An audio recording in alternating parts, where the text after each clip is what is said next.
Hey friends, welcome or welcome back to the channel. As a newer embroiderer, you might run into a frustration of wanting to stitch out a design, but not having that particular design digitized. You might see a piece of artwork that you like and you think, oh, this would be really cool if I embroidered it on my shirt or my sweatshirt or made it into a patch even. But it wasn't already digitized and you felt like you were stopped, like you couldn't proceed. But that's actually not the case. Today, I'm going to show you how you can take any piece of artwork that you like, legally, of course, and turn that into a digitized file so that you can embroider it. So before we get started, you might have noticed that my setting has changed. Normally work in my garage studio, but it is freezing outside and my garage is not heated. So it kind of stopped me out from creating projects because it was just really too cold to work out there. So I had to get some help to bring it in. So we're in kind of like a makeshift area right now, but we're not going to let that stop us. We're going to improvise and we're going to keep it moving.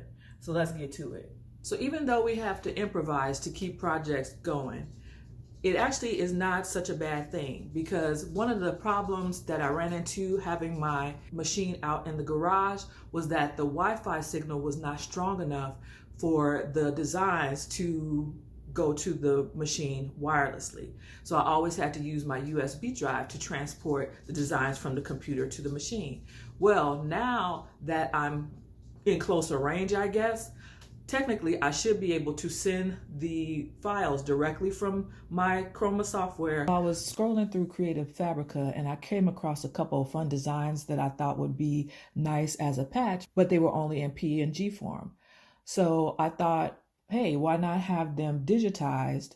Not by me, of course, that my skill is not at that level yet, but what if I just had them digitized and then I could still have my patches? So these were a couple that I found that I really liked, and I picked out 3.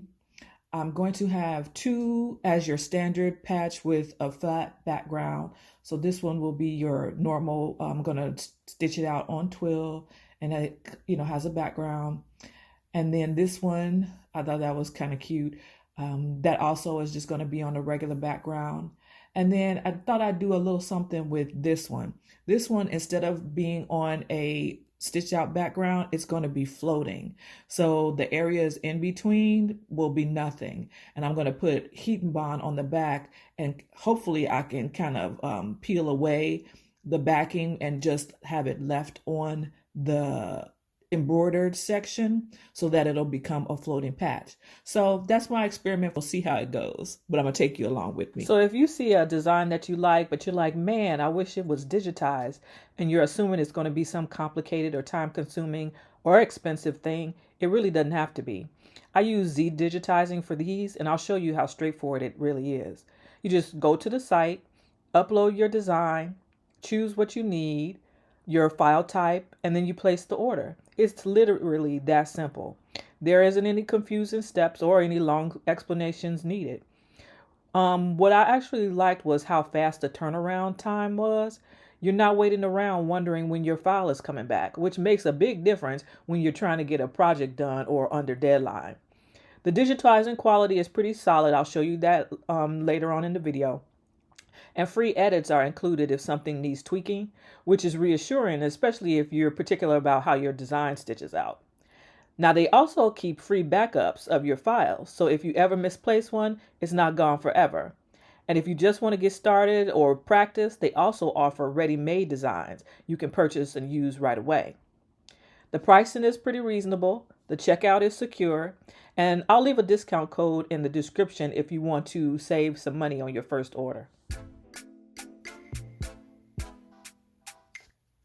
So that was actually pretty simple. Once I got the designs back from ZDigitizing, they sent over the files as well as these PDFs sheets that just kind of show you what to expect. So it'll show the design, how a stitched out design should look.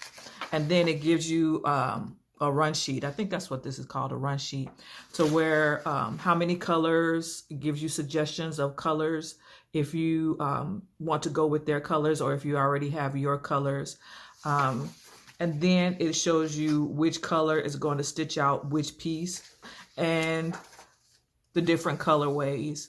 Now this was stitched out. I guess they did their example on a Tajima, but mine is a Ricoma. I don't think that really matters, but it's nice to have this so that you know what to expect and to make sure that everything that you're doing is stitching out as expected. So this was my just about done dealing with y'all. I thought that was pretty funny. And we all know what that means. This one is going to be the floating one. And then this one have the day you deserve, which I also thought was pretty funny. It looks like they made this one on a square. I'm gonna see if I could try to change that to a circle because I'd rather it be a circle than a square, but it's not a big deal. They actually provide free edits, so I didn't necessarily send this back to have it edited, but if I wanted to, I could. It wouldn't really be a problem because they provide free edits. So we're just going to go ahead. Like I said, these two are going to be 2 small 3-inch patches. And then this one is a larger patch, which I thought would be nice on the back of a jacket. So I think I made this one 12-inch. Yeah, I made this one 12-inch. So let's head on over to the machine and start our project.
All right, so we finished out the first stitch out and now I'm going to start on the second patch.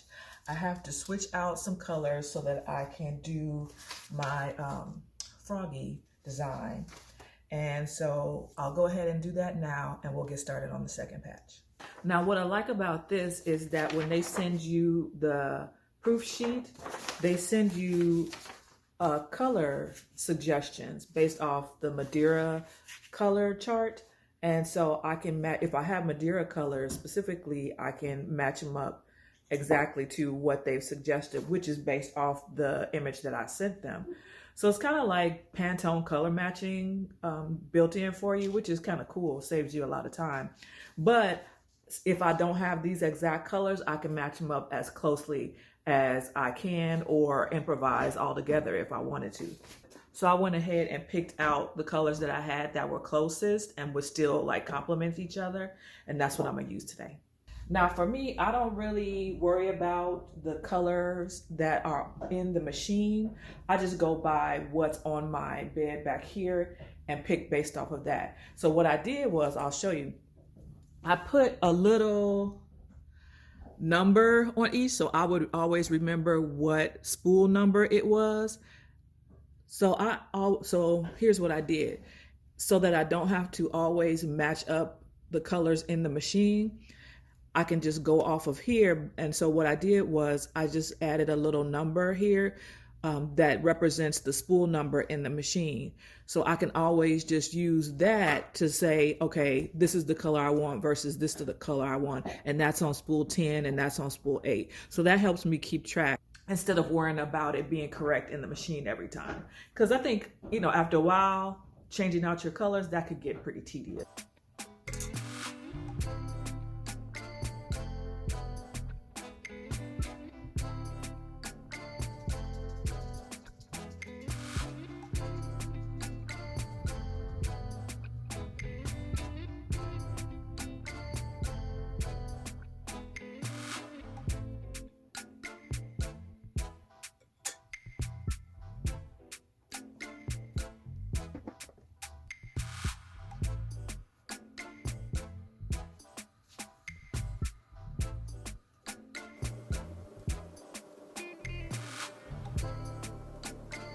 I'm ready to change out the last spool. I have a dark green already in there, but I feel like that's too heavy for this design. So I'm gonna change out to a lighter green that I have. And while I do that, I'm gonna bring you up close so you can see exactly what I'm doing. Now, if you can help it, it's always good to use the thread path that you already got going instead of starting all the way over from the beginning. So I'm not going to pull this thread all the way out of the path that's here in the machine. I'm just going to cut it back here and tie it off to the new piece and then pull it through. That way I just save a lot of time, because threading this machine, or any embroidery machine really, is kind of a tedious process. So we don't want to do that if we don't have to. So this is the one I'm not going to use. I'm going to set it over here while I cut it off. And then I'm just going to tie it to the new color that I want to use.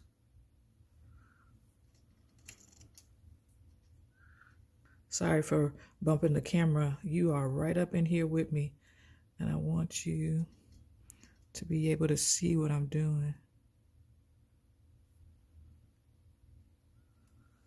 So I created that knot there and trying to keep it tight so that it's as little friction inside the machine as possible.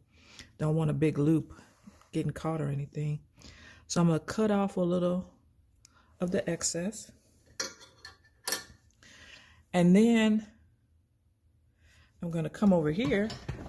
I'm going to pull from here. This is my existing green.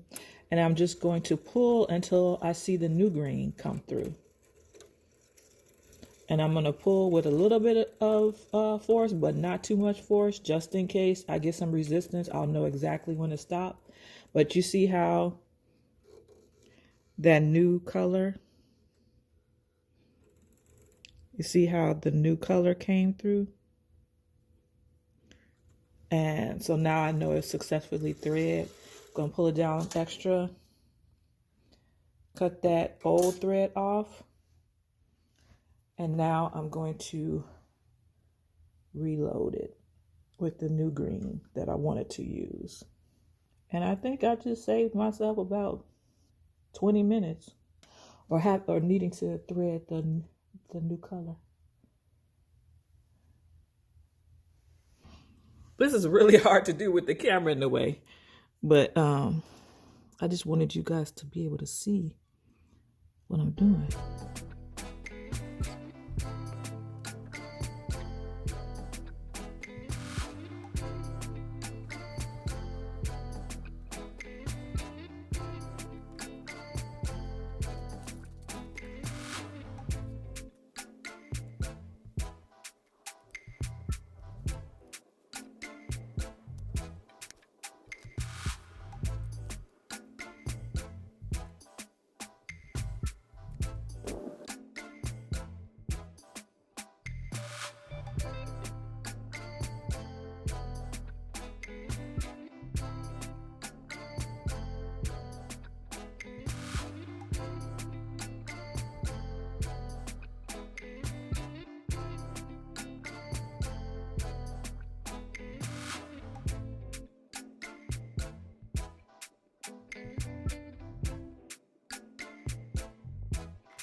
So we've pretty much taken our design from concept to creation.